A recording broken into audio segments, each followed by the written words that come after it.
Assalamualaikum. Waalaikumsalam warahmatullahi wabarakatuh. Wih, bentar lagi. Udah mau apa, Bang? Udah mau Apa, Bang? roll off, Roll off. menggelinding, dimulai. Itu. Tirai balapan MotoGP 2003 dibuka. Itu salah satunya, Bang. Salah satunya. Salah satunya. Iya. Nah, yang salah duanya. Salah dua. 8 dong. Oh, itu kalau salah 10. Nah, yang salah satunya yang lain Iya. adalah ya kita akan memasuki bulan puasa, Bang. Bulan Ramadan, Bang. Iya. Iya nggak? Tinggal beberapa hari tanggal 23 ya. Ya, ada kemungkinan insya Allah antara 23, 22 ya. 22. Antara itu kan. Nah, berarti itu akan dimulai Di bulan puasa. untuk MotoGP-nya ya. Waduh, pas taraweh nih, nggak konsen dong nih. Itu. Tapi Portugal Ya, ya. main malam kan? Betul. Sesudah terawih udah pasti tuh ya. Oke. Nah, itu. Tapi sebelum ke Portugal, Bang, ada yang menarik dan akan kita bahas. Iya. Ya, tentang tes selanjutnya ya. Yang Bukan tes selanjutnya, tes kedua. Tes kedua pramusim yang setelah dari Sepang. sama-sama di sirkuit Apa? Portimao. Algarve Portimao yang juga menjadi ya venue untuk ronde pertama nanti. Itu. Nah, ini gue ngeliatnya kita bahas secara keseluruhan ya. Seluruhan. Kita bikin compact nih, Bang. Iya. Untuk semua. Panjang Jadi nih ya. jangan terlalu Oh, panjang jangan juga. panjang. Ntar Oh. teman-teman kasihan. Iya, siap. Udah siap-siap mau terawih juga kan? Nah, Bang, gue ngelihatnya ini agak bedanya banyak nih antara tes di Portimao dengan tes di Sepang nih. Sepang, betul. Ada yang tersenyum, Ada yang ada juga yang sedikit tersenyum. iya, kecut istilahnya. Asem, cuka. Nah, itu dia. Karena ya tapi walaupun sedikit tersenyum tapi dia udah merasa sedikit ada perbaikan lah, ada Betul, peningkatan betul. lah. Itu yang akan kita bahas. Iya. Menurut Bang Joni, gimana nih Bang? Kalau gue punya opini, MotoGP ini udah seperti F1. Iya. Bener nggak Bang? Betul. Aerodinamika, wah sangat, apa ya, bisa dibilang sangat berperan lah. Betul. Salah satunya ini nih. Iya, nih sampai menggunakan, saya pikir awalnya Apa tuh? bracket box belakang nih. Kalau dulu kita ngetes motor, Iya. itu ada Pericom. Iya, Di belakang, ditaruh di belakang, di betul. jok belakang. Itu untuk ngukur akselerasi gitu kan Bang. Akselerasi, pengereman. Itu. Ya, Nah, betul. ini gue pikir juga, loh kok pakai Pericom nih ya? Gitu. Tapi sekelas MotoGP masa bikin bracket iya, untuk Pericom gitu. betul. Tapi ternyata ini adalah sayap belakang. Sayap belakang yang ya kalau memang kita lihat ke belakang tuh seperti yang digunakan Aprilia. Ya. Cuman kalau Aprilia masih ada bentuk Lebih elegan lah, Iya. lebih keren, lebih sporty. iya, ya, jadi kayak kalau- GT, betul, sayap GT lah. Iya, spoiler belakang itu unik gitu. Kalau ini ya sampai Fabio Quartararo maaf kata ya dari body language-nya ketahuan. Gimana ini? Apaan sih? Aduh, ya pengen sih nggak dipakai balapan ya, tapi kita lihat dulu karena dia bilang di belakang ini nggak terasa karena Ya. emang ini membutuhkan yang paling utama itu di sektor dari tangki ke depan, pengereman, Ya. kemudian anti wheelie, kemudian memasuki tikungan, keluar tikungan itu yang dia perlukan. Ya. Tapi dia bilang, ya kita lihat dulu deh apakah datanya menunjukkan yang sangat mencolok, bener-bener berguna. Ya. Kalau mungkin ya bentuknya nggak gini-gini amat. Ya kalau kayak gini udah kayak ini apa? Rally mobil yang naik ke gunung, naik ke atas Pikes Peak. Betul. Itu kan sayapnya begitu-begitu kan? Betul. Sampai dulu aja ada yang Vitara, wah dibikin kayak Ya. begitu gitu kan? Karena kondisinya kalau itu lain cerita, karena dia butuh kecepatan tinggi, sementara jalannya kecil, Ya. emang memerlukan Downforce downforce yang banget sangat lah ya. banget untuk ban belakangnya tetap ngegrip di belakang. Kalau enggak, wah itu kan Wah, tikungannya jurang udah langsung. jurang, udah. Ibaratnya kayak Isle of Man juga ya kan begitu kan ya? Betul. Isle of Man aja nggak pakai beginian Nggak bang. pakai, karena Coba kalau Isle of Man kayak dipakai beginian, wah Iya. ngeri juga itu. Nah bang, tadi seperti gue bilang bang, ini kita akan membahas tentang sisi aerodinamika. iya. Menurut Bang Joni, siapa yang sudah melakukan langkah tepat dari sisi aerodinamika bang? Saya melihat ya Ducati dan Aprilia. Ducati dan Aprilia. Kenapa Iya, Ducati dan Aprilia? Ducati kita tahu menjadi pelopor kan dari pada saat kemudian regulasi seragam ECU ini membuat dia agak kesulitan karena tidak bisa memanipulasi efek wheelie, Ya. kemudian pengereman yang lebih dekat, kemudian kemampuan menikung saat melibas tikungan. Dari 2015 dia mengembangkan winglet. Winglet dilarang, dia ubah menjadi aerofairing. Kemudian sampai kemudian dia mengembangkan hal yang baru. Ini bisa diakali untuk bisa menikung, karena kita tahu Ducati kemarin sebelum-sebelumnya itu tidak begitu piawai meribas tikungan, tapi dia memperkenalkan aerobody yang berupa istilahnya itu downwash duct. Downwash duct ini artinya dia kayak diffuser di F1 ini membuat saat menikung itu jauh bisa lebih rebah. Sebelum menggunakan itu Ducati tidak cukup piawai saat menghadapi tikungan yang banyak high speed corneringnya. Dan ini ditambah lagi kemudian tahun lalu dia memperkenalkan winglet tegak bagian belakang yang disebut Stegosaurus. Nah dari semua yang di planning oleh Ducati ini efeknya terbukti sampai dia luar biasa dikdaya tahun lalu kan, bagaimana dia memenangi pole position, kemudian menjadi juara dan bahkan mengantarkan Francesco Bagnaia menjadi juara dunia. Nah sebenarnya langkah ini tanda petik sebenarnya juga modal buat Aprilia. Sayangnya Aprilia kan baru berstatus pabrikan tuh tahun lalu, sehingga dia baru bisa melakukan gebrakan-gebrakan aerodinamikanya itu baru-baru kemarin, dan itu tentu dibuktikan dengan kemampuan akhirnya Aprilia meraih kemenangan perdana di MotoGP-nya lewat Alex Espargaro di Argentina. Nah, bandingkan dengan tim-tim yang lain yang belum, dan bahkan sekali maaf nih untuk KTM sebenarnya awalnya dia kan begitu istilahnya mendewakan Honda. Jadi semua yang dia ini diikuti oleh Honda. Ternyata belakangan dia malah ngikutin Ducati. Itu sudah sempat dicibir tuh. Saya nggak akan kayak Ducati karena Ducati keluar dari terahnya yang awalnya menggunakan sasis trellis ganti ke aluminium. Saya tetap akan bertahan. Ternyata dia juga istilahnya kapok nih. Waduh, ternyata susah nih pakai trellis sampai dia awalnya trellis bulat ganti ke pipi.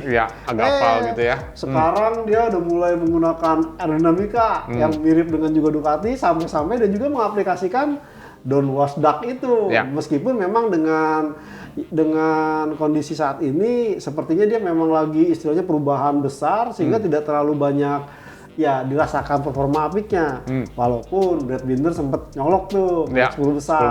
Tapi kita akan lihat nih, KTM sepertinya emang mencari bentuk, tapi saya rasa dengan berjalannya kompetisi, dengan kehadiran seorang Jack Miller, kemudian di belakang teknisnya ada Alberto Giribuola, ada juga Fabio Stradini, saya yakin ini KTM akan bisa makin kompetitif dan tidak lagi istilahnya bermasalah di kondisi saat memakai kompon ban yang lebih lunak. Karena kalau kita bicara untuk pabrikan lain juga seperti Honda ya Bang ya, itu juga udah mulai revolusioner nih ya. Sampai ke winglet yang mirip Aprilia pun diikutin gitu kan. Dan bahkan kalau saya lihat Honda ini campuran dari Aprilia dan Ducati. Winglet aerofairing depan pakai Aprilia, kemudian downwash duct-nya Ducati, sampai yang winglet tegak belakangnya Ducati juga. Nah, itu dia. Jadi gua kalau sedikit berkaca nih ke Bang Joni tadi bilang bahwa mulai di 2017 gitu kan Ducati pakai winglet gitu kan, sampai akhirnya itu di-ban dan dimulai jadi aerofairing gitu kan. Nah sebenarnya apa sih Bang bedanya aerofairing sama winglet ini? Karena kalau gue lihat ini bisa dibilang apa yang dilakukan oleh Aprilia ini mirip sama wingletnya di Ducati 2017 nih Bang. Sama-sama keluar kan, keluar dari bisa dibilang keluar dari body kan. Nah, kalau menurut Bang Joni ini gimana nih? Jadi sebenarnya antara winglet dan aerofairing ini boleh kita katakan terminologinya sama-sama paket aerodinamika. Cuman kenapa dulu winglet ini dilarang? Karena waktu itu bentuknya kan bener-bener lancip, tajam dan sampai dikeluhkan oleh beberapa pembalap, Dani Pedrosa, kemudian Jorge Lorenzo, katanya kesenggol itu sampai baju balapnya sobek. Makanya dilarang. Dan ini akhirnya dibakukan dengan aturan di mana namanya bukan winglet. Karena kalau winglet nanti bisa sepanjang-panjangnya, bisa-bisa kayak sayap depan jet tempur gitu. Ini ada batasnya, tidak boleh melewati bentuk, artinya ada beberapa bagian itu tidak sampai melewati lebih dari lebar istilahnya saat kaki terbuka. Itu harus bentuknya seperti itu, dan juga ini pihak regulasi, pihaknya direktur tekniknya FIM-nya?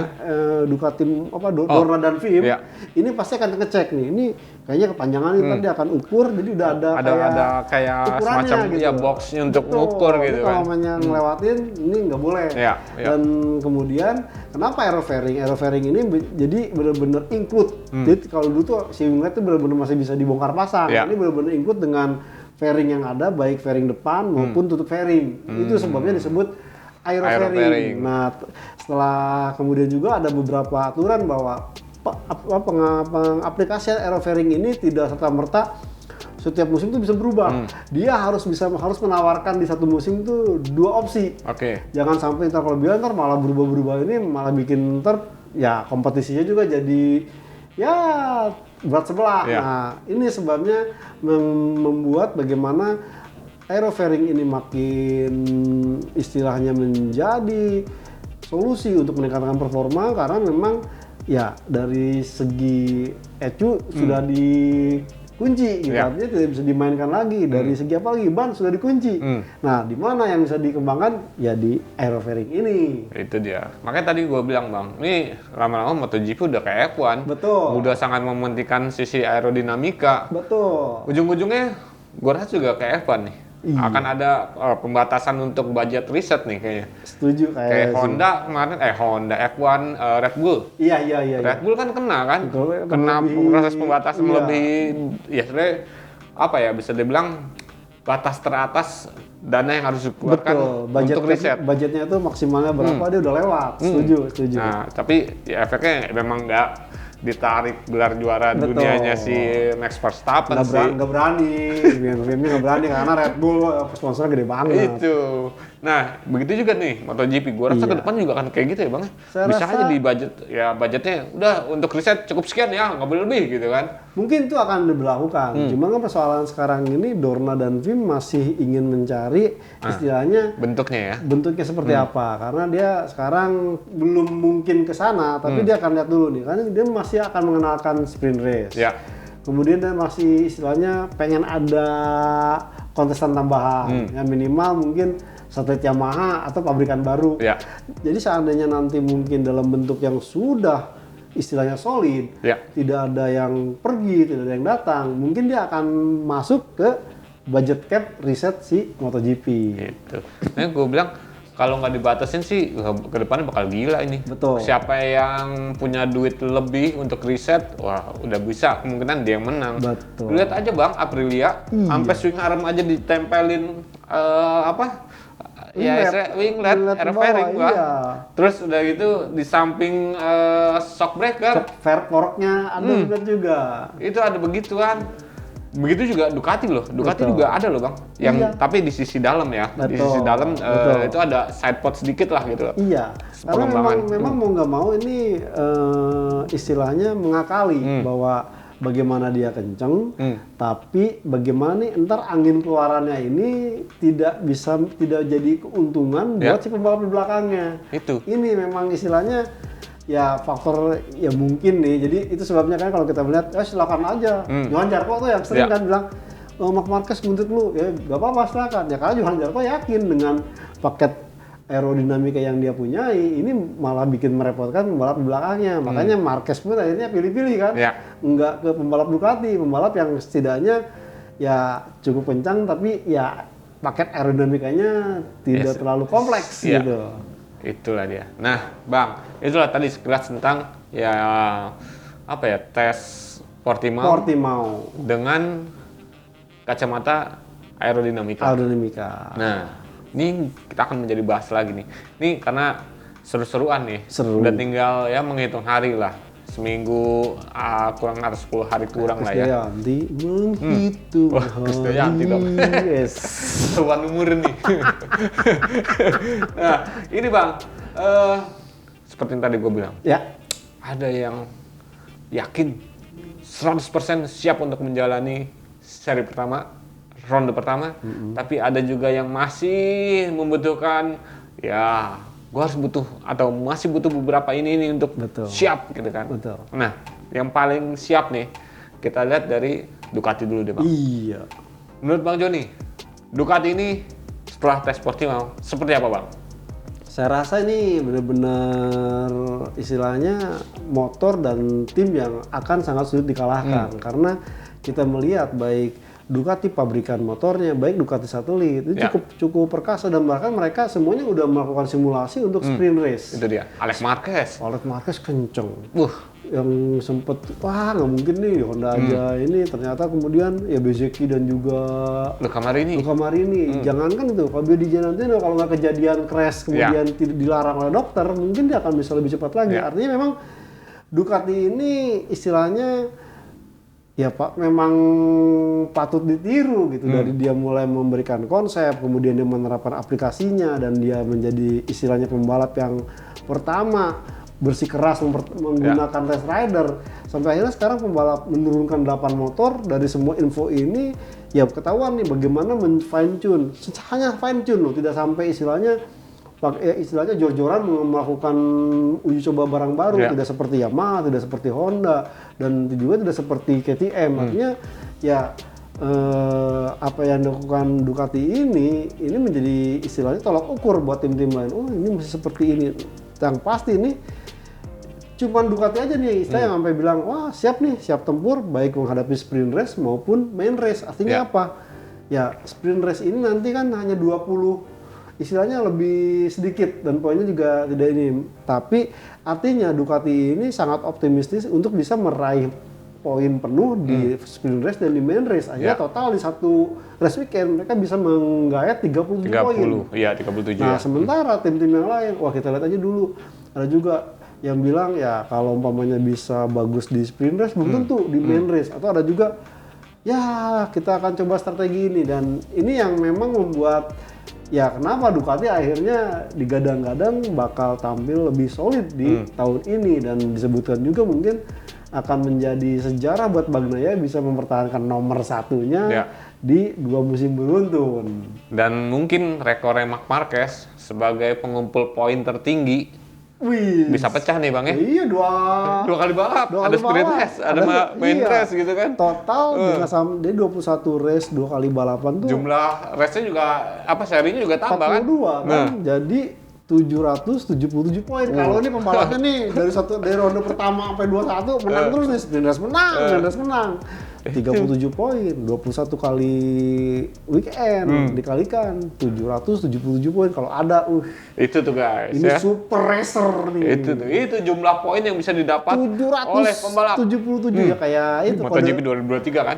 Kayak kode Boeing 777. 777 300. Triple Seven ya, bukan Triple Five. Kalau Triple Five merek apaan dulu Subaru. Itu tembakau. Iya. Sponsornya 555. Nah, Bang, itu Ducati ya? Ducati. Karena ya istilahnya tadi yang Bang Joni bilang, Bagnaia pun udah yakin 100% bahwa dengan motor 2023 dia bisa lebih kompetitif. Nggak seperti tahun lalu ketika dikasih motor 2002 hybrid. Ya masih setengah-setengah kan, ngejalin sampai di paruh musim pertama aja udah seok-seok kan. Iya, sampai dia bilang, lagi deh ke 2021, ayah. Sekarang, saya lebih pilih 2023. Betul. Nah, itu ya Bang, Ducati. Setelah Ducati, kira-kira menurut Bang Joni, siapa ya pabrikan yang akan bisa dibilang menjadi pengganggunya Ducati ini? Yang pasti ini ada 2 saya lihat, Aprilia dan Yamaha. Dengan kondisi apa? Yamaha di track-track tertentu. Ini Aprilia nih masih belum ketahuan nih karena. Oke, kita bahas dari Aprilia ya. Oke, Aprilia gimana Bang? Aprilia dengan berbagai macam terobosannya, terutama ya tadi paket aerodinamika mulai dari istilahnya samping ini, kemudian yang vidak yang di dekat fairing depannya. Ya. Ini menunjukkan bahwa motornya makin stabil. Dan kalau kita melihat memang ya motornya pun sebenarnya compact. Ya kalau kita lihat launchingnya tuh ya cuman perut ke bawah gitu loh. Kita nggak ngelihat istilahnya kaca depannya nih, windshieldnya nggak bisa lihat. Tapi kalau kita lihat secara motor itu hanya dari mulai Alessio Spargaro, Maverick Viñales, Savadori itu dari perut ke bawah, artinya memang kecil banget. Dan ini udah menunjukkan bahwa kemarin kan si bos CEO-nya sendiri mengatakan bahwa Massimo Riviola itu mengatakan bahwa tahun lalu memang kita tidak memperkirakan bisa menang. Kalau sekarang ini harus menang karena apa? Karena kita udah mencetak kemenangan di ronde kemarin. Itu sebabnya mereka begitu yakin dan bahkan Maverick Vinales cukup berhasil kemarin. Sayangnya di tes kedua ya Aleix Espargaro harus berkondisi dengan Arempam. Maverick Vinales harus mencoba barang-barang baru. Dan kalau kita melihat secara overall memang tidak begitu bagus, tapi di hari pertama kan dia bisa nyodok di posisi kedua.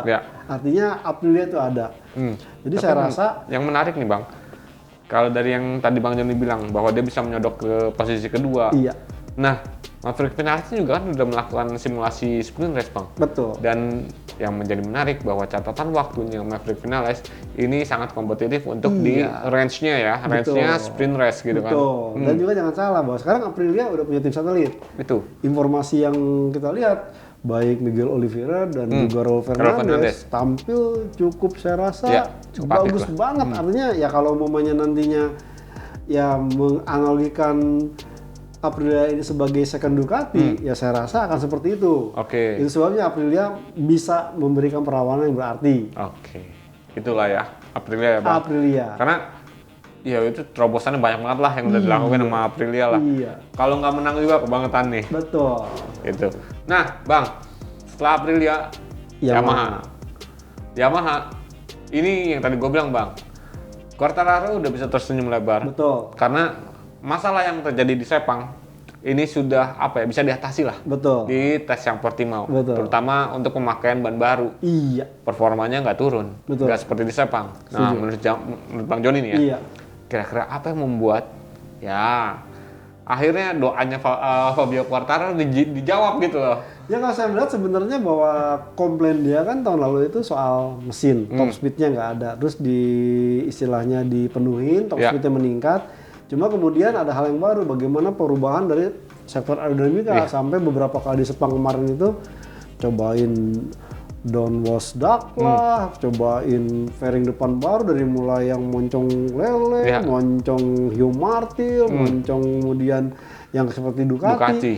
Artinya agak sedikit membingungkan. Nah kemarin itu dia memutuskan untuk dia coba yang air fairing itu, cuman hasilnya nggak terlalu ini, cuman bagus pada saat menggunakan simulasi saat balapan di main race. Pakai ban yang sudah dipakai cukup bagus, tapi di saat ban baru agak kesulitan. Nah dia mengubah settingan dengan menggunakan air fairing 2022. Mesin yang mahal 2023. Ya hasilnya cukup memuaskan. Meskipun ya ada yang bilang, itu gara-gara pakai winglet ini. Enggak. Dia bikin waktu terbaik dulu, baru kemudian jajal pakai yang belakang. Buntut, Nah artinya apa? Nah mungkin juga karena Quartararo Quartararo cukup bagus di Portimao 2 kali 2021 2022 menang. Artinya dia udah tahu apa yang dia inginkan. Nah, apakah dengan paket yang kemarin dia gunakan, Aero Fairing 2022, mesin 2023 merupakan paket yang utama karena takutnya cuma bagus toh di Portimao.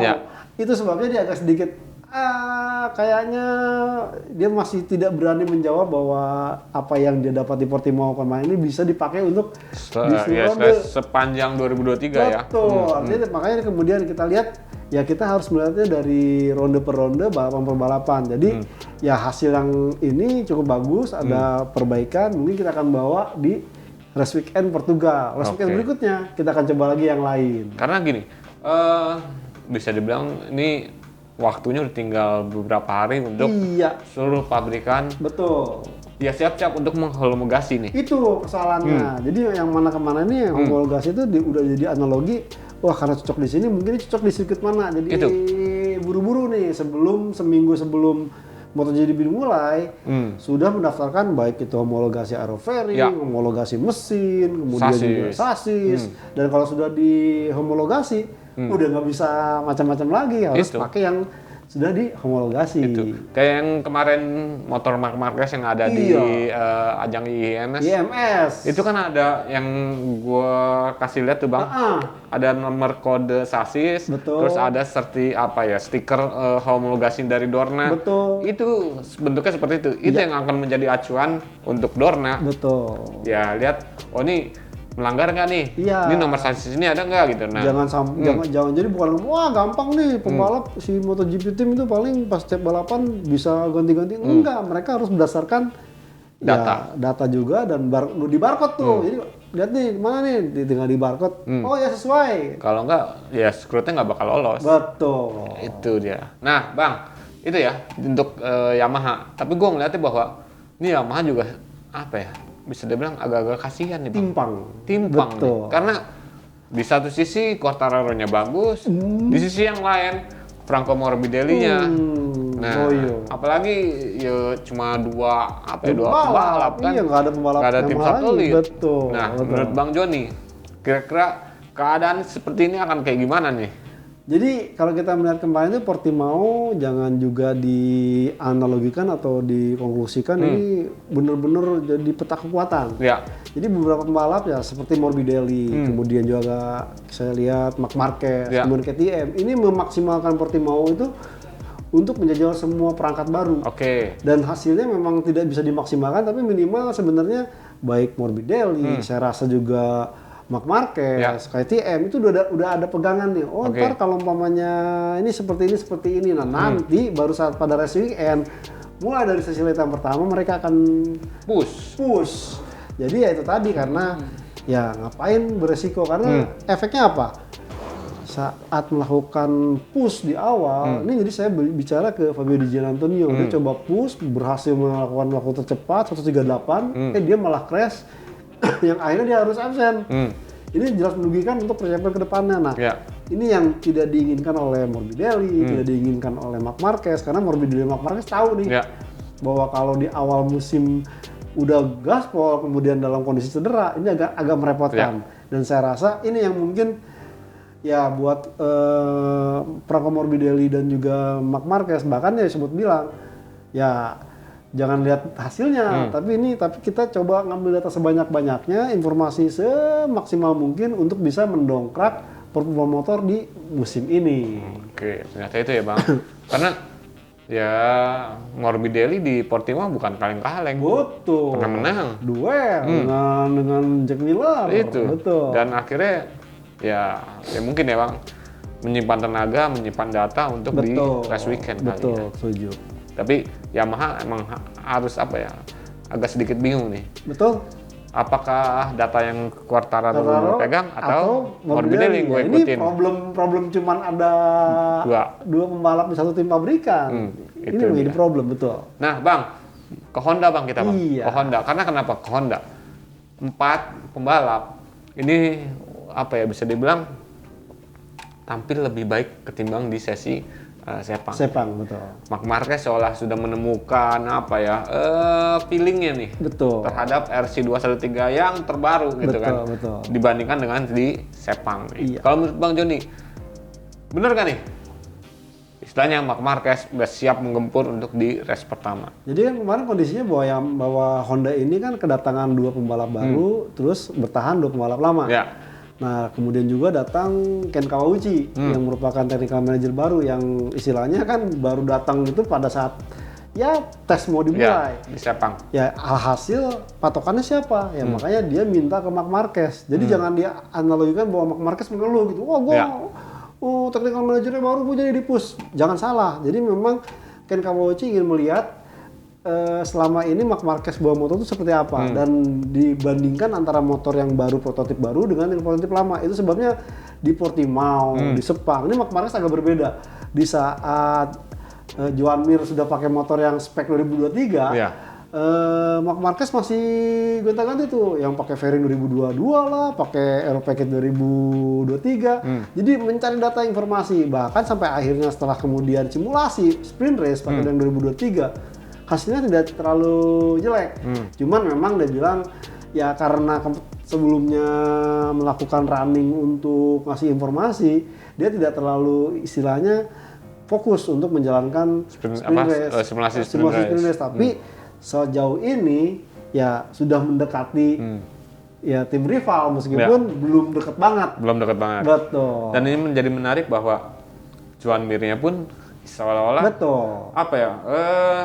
kompetitif lah ya Bang. Dengan motor yang karena kan nggak gampang Bang. Nggak gampang. Dari motor inline pindah ke V4 gitu kan, merubah kebiasaan gaya balap. Dari yang tadinya halus jadi agresif atau kayak gimana gitu kan, nggak gampang gitu kan. Tapi gue ngeliatnya ya Joan Mir di tes Portimao kemarin sudah cukup adaptif nih. Betul, betul. Dan tinggal bagaimana nanti nih, ya apakah apa yang diambil, dikoleksi datanya oleh Marc Marquez ini bisa bermanfaat untuk ronde berikutnya. Tapi saya yakin ya mungkin Honda belum akan langsung menggebrak di awal-awal ronde. Mungkin dia akan ya melihat dulu step by step, mungkin baru nanti di paruh ronde Eropa yang mungkin di Jerez yang menjadi ciri khasnya, apalagi nanti ya di sirkuit yang favorit Marc Marquez yang ke kiri terus akan menunjukkan performa sebenarnya dari Honda RC213V tahun ini. Oke. Terakhir Bang. Iya. Kita bicara tentang KTM. Brad Binder, ya ini dia mengaku bahwa ini ada udah peningkatan nih. Betul. Timbang di Sepang. Betul. Terlebih ya masuk 10 besar kan. Kemarin di Sepang, waduh kayaknya pontang-panting banget gitu kan. Tapi di Portimao ini setidaknya catatan waktu udah bisa lebih kompetitif. Betul. Apa yang membuat akhirnya KTM ini ya istilahnya kan jaraknya cukup berapa 3 mingguan lah ya. 2-3 mingguan. Sebulan lah ya dari Sepang kemarin kan. Iya. Nah, sudah bisa menyusul ya ketertinggalan yang cukup signifikan nih Bang. Jadi saya melihat bahwa jangan salah, kalau kita melihat info data atau input data, sebenarnya peran Pol Espargaro pun ada.